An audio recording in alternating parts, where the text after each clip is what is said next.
right now, before we have these hearings and really hear the testimony on just that question. It is a pertinent question, it's an important question, and it must be answered.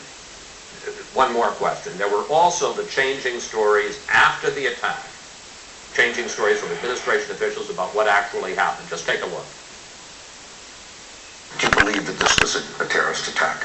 Well, it's too early to know exactly how this came about. What happened initially was that it was a spontaneous reaction to what had just transpired in Cairo as a consequence of the video. Yes, they were killed in the course of a terrorist attack on our embassy. The natural protests that arose because of the outrage over the video were used as an excuse by extremists to see if they can also directly harm U.S. interests.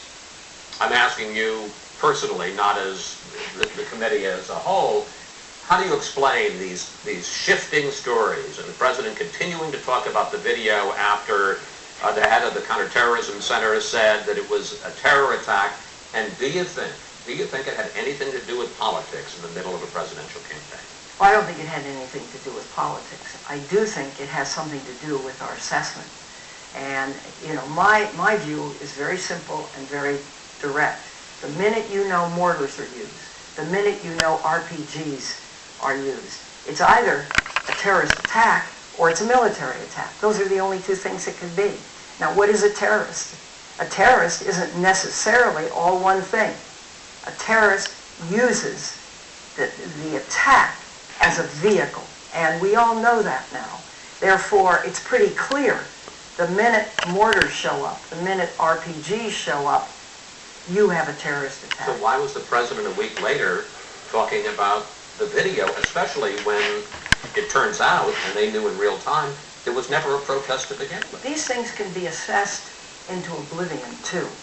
And I go by prior incidents. Prior incidents give me a good assessment of whether there's a high likelihood, so that the assessment can be with confidence.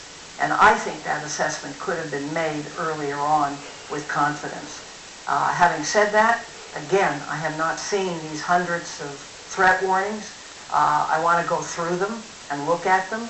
I want to see see, this now comes down to our purpose. We have been very proud that over the time from 9/11, the stovepipes have been down, the intelligence has been better analyzed, it's been red teamed, it's been passed on. We have a national security branch of the FBI, we have a counterterrorism center, and all of the above.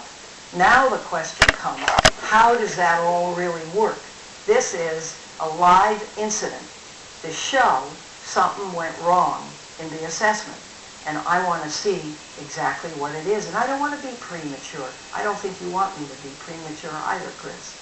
No, I don't. Good. I want you to tell us what you know, and that's it.